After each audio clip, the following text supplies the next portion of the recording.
So yes, I am Alex Paull. I'm the co-founder of Reality Bytes.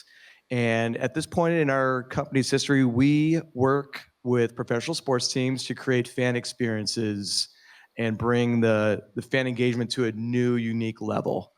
What we have queued up within our presentation, some of you have come over to the booth already, is our current project with the Washington Wizards of the NBA. Our work with professional sports teams started around 2019 with the hometown Chicago Bears. We really had no expectations going into that outside of it was their 100th anniversary season, and they were looking to do something unique and different. From there, Lorne and I kind of guided them on their journey and a lot of hand-holding to introduce virtual reality to them, the possibilities of what you can do in VR, and start ideating on what would be cool, sort of unique experiences that fans would like to engage with. In those ensuing years, we've worked with other teams, and we've gotten to a point now with the Washington Wizards where, personally, I think it's our best work of blending a lot of different elements into an experience that's very easy to navigate for the fans. Yeah, why don't we do that? So I'm going to talk really quickly because the video will not stop. What you're seeing here, or actually, Tom, if you can pause for a second.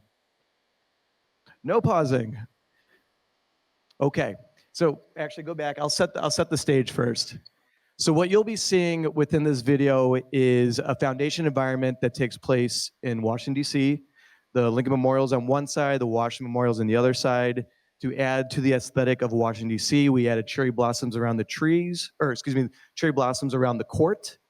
And then within the court, the fan that's in the headset has the opportunity to check out a few different timed experiences. In this case, one is a theater room that gives the teams the power to kind of put different branding videos in there, whether it's opening the season, whether it's all-star voting, whether it's something community event related.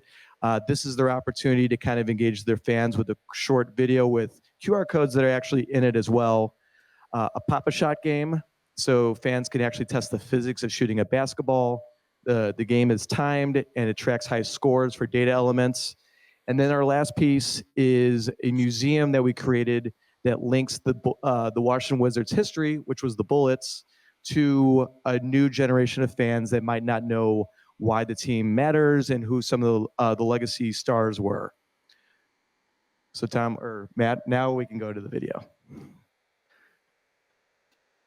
So everything in here is a branding opportunity for teams too. You see some of the banners on the gates. The Wizards are also doing theme nights, such as Noche Night to celebrate Land America, and Harry Potter Night later in April. I think you get the gist of what they're celebrating there. But there's sponsors involved, so their branding will replace some of those flags.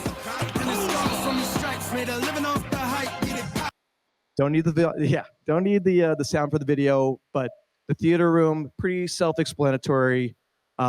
This idea came from our work with the previous NBA team around all-star voting. Different clips were queued up for the players that were on the ballot. Once they were done with the experience, they could fill out the all-star ballot right there at the game. Teams do have the opportunity to switch those assets out a few times a year, again, depending on what sort of campaign might be going on. Here is the Hall of Fame room that we built for them. Different assets here from their art team at the Wizards. Each of the player mannequins you see here are players that have retired numbers with the Wizards. For Noche Night, the placards that you see there that accompany the jerseys will be in Spanish, as well as piping in game broadcast video from the archives in Spanish as well. But this was important for Lorne and I because we were big into history. We like building kind of exhibits like this. This is a really good opportunity, again, for teams with fans internationally who might never make it to a Wizards game or are just becoming fans to learn more about the team and really identify with them. The assets are relatively easy to create once we get some of the art pieces. So we have visions on adding championship trophies and banners and photos throughout the years that will have some sort of interactive engagement with them. For the Pop-A-Shot game, we're still working on the physics. But what we've liked in the evolution of this is the tracking capabilities for teams. So whether it's an email address at the end and bringing in a team sponsor for the top 3 high scores, this is cool for fans who get engaged with to actually shoot basketballs.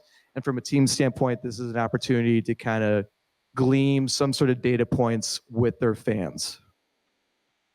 You'll notice too at the top, and this is something that we've learned over time, you want to time each of these experiences so that fans aren't in it for 20 minutes at a time and having a restless line at the game. So with the theater room, with this game, as well as the museum, there's a shot clock that lets the user know that, you know, you have about 45 seconds to a minute with each of these and not lollygaggle within it. Capital One is one of the sponsors with the Wizards, but we'll also have Ticketmaster and Michelob as part of the newer theme nights. All right, thanks, Alex. So really quick, just want to ask you guys a couple questions, and I'm going to toss it over to, since you did all the talking, I'm going to ask Lorne a question. So Lorne, the main thing I'm going to ask you, even though, you know, Alex did a great job explaining, can you talk a little bit about kind of how you guys are developing these custom experiences? What does the creative process look like when you're building these immersive environments? Yeah, so as Alex mentioned, the first thing we do really is educate the clients on virtual reality and what's possible, because they're really usually starting with no understanding of what's done. And so they typically stick very much to what can they do in a physical space and don't actually think about the possibilities of taking advantage of a virtual environment. And so really explaining to them the possibilities, coming up with unique ideas for them, talking to them about what's most important to them. And so that's how an example like the museum concept for the Wizards came up with regards to their retired numbers and the players associated with each of them. And then kind of guiding them through that journey. So doing iterations of the builds, letting them experiment with the builds, provide feedback, and then kind of going from there. So to make sure that they really are a part of the design process. We're not just building an environment and handing it over.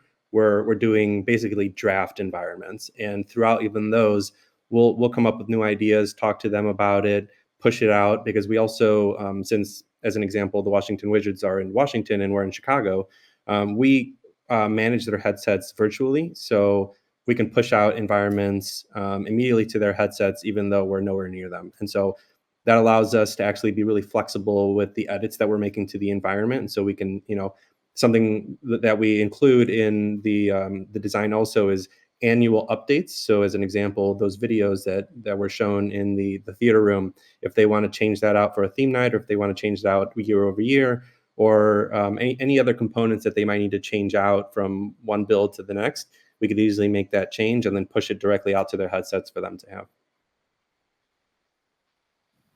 Thank you very much. Okay, Alex, I'm gonna throw 2 questions at you that are, you know, we're running short on time, so I'll try to make them quick. Okay. But you also have a background in healthcare technology, and one of the things, and sports branding, and one of the things that you mentioned was the concept of the branding within the environments. Can you talk a little bit, about how you're approaching the sponsors of the teams to actually get them to engage with this as well, to brand these, and frankly, you know, get the teams more engaged because they're not paying as much. But then also any sort of differences or anything you really want to touch on in terms of development for healthcare as well. Starting with the first question, I would say, admittedly, this has been one of the harder things to do with team conversations, because teams certainly want to get sponsors involved to offset some of the costs of the build out. It's almost a catch-22, because sponsors don't necessarily like getting on the meetings to learn more about this.